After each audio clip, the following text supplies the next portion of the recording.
जमाने की कसम, जमाने की कसम खाना, कुरान की कसम खाना, हदीस की कसम खाना, माँ की कसम खाना, बाप की कसम खाना, औलाद की कसम खाना, ये हमारे और आपके लिए जायज नहीं है। ये सिर्फ अल्लाह के लिए जायज है। चाहे वो जमाने की कसम खाए, चाहे किसी और की कसम खाए, हमारे और आपके लिए जायज नहीं है।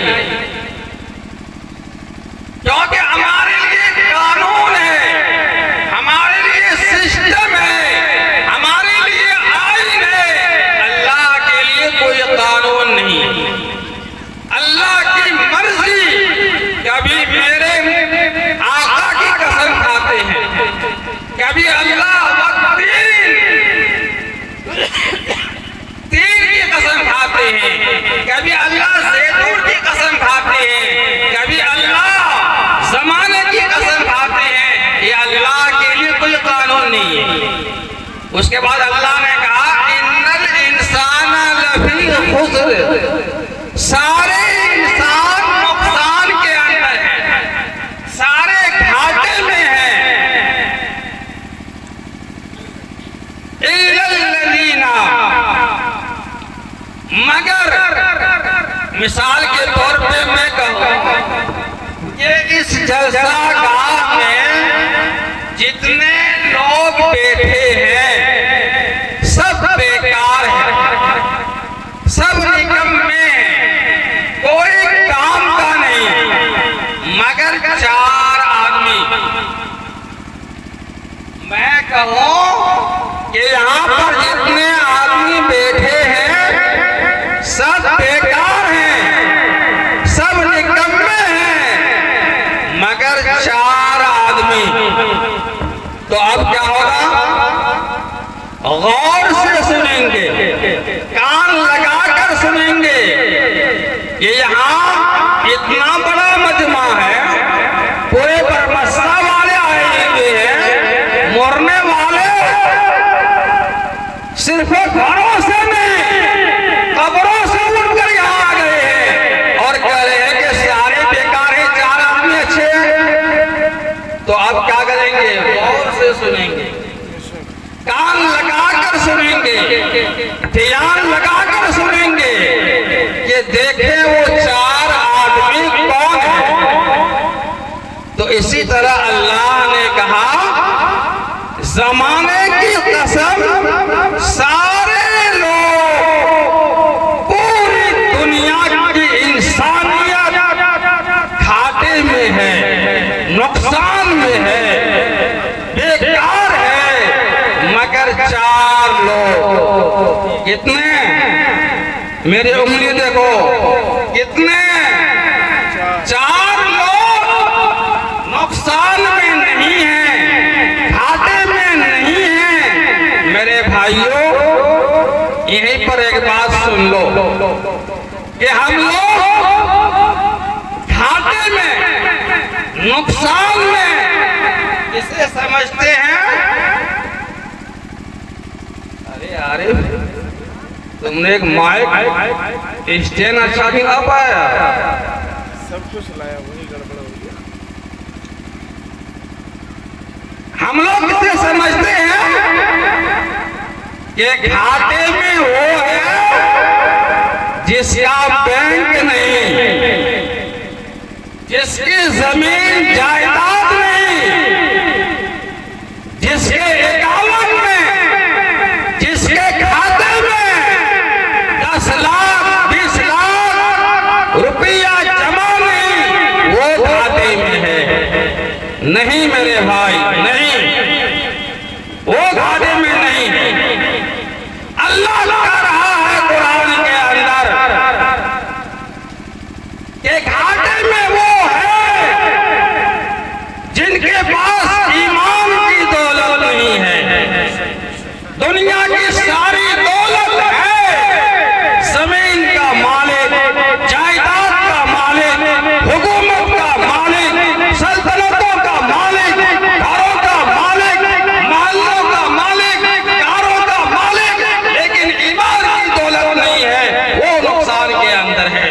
बेशक बेशक सुभान अगर दौलत से, हुकूमत से अगर कोई कामयाब होता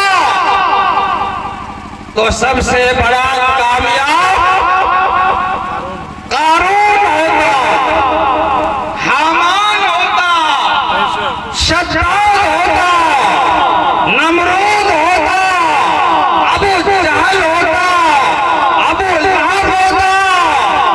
लेकिन दुनिया की दौलत से कामयाबी नहीं मिलती है। अगर कामयाबी मिलती है तो मुस्तफा की गुलामी से मिलती है। सुभान अल्लाह, नाराए तकबीर, नाराए तकबीर। हजरत अल्लामा मौलाना हिदायत साहब, नाराए तकबीर। मेरे भाइयों, तो अल्लाह पाक ने फरमाया इल्लल्लज़ीना आमनू, मगर वो लोग जिन्होंने ईमान कबूल किया, जिन्होंने ईमान कबूल किया, ईमान लाया। ईमान का मतलब क्या है? अल्लाह के ऊपर ईमान लाना, रसूल के ऊपर ईमान लाना, किताबों के ऊपर ईमान लाना, फरिश्तों के ऊपर ईमान लाना। क़यामत आएगी इस बात के ऊपर ईमान लाना। और ईमान का मतलब ये है कि जो कुछ होता है अल्लाह की ज़ात से होता है, दौलत से नहीं, हुकूमत से नहीं, लाठी से नहीं, डंडा से नहीं, जो होता है अल्लाह की ज़ात से होता है। तो नंबर एक, घाटे में कौन नहीं है? जो ईमान वाला है, कलमा पढ़ने वाला है, वो नुकसान के अंदर नहीं। नंबर दो, वामिलुस सालिहात, जिन्होंने नेक अमल किया, जिन्होंने अच्छा काम किया, अच्छे काम के अंदर, नेक अमल के अंदर सारी अच्छाई आ जाएगी, सारी अच्छाई आ जाएगी, सारी बुराई दूर हो जाएगी। अच्छाई और बुराई, जिसको दिल अच्छा कहता है वो अच्छा, जिसको दिल बुरा मानता है वो बुरा। और इस बात को छोटे बच्चे भी समझते हैं। देखिएगा बच्चों को कि जो काम करने का नहीं होता है, जो काम करने का नहीं होता है, उसे भी बच्चे छुपा के करते हैं कि कहीं मेरा माँ बाप मुझे गाली ना दे, मुझे धमकाए ना, मुझे मारे ना। तो दिल अंतर जिसको अच्छा कहेगा वही अच्छा। तो अच्छाई के अंदर सारी बातें आ जाए, नमाज पढ़ना, रोजा रखना, हज करना, ज़कात देना, यतीमों की मदद करना,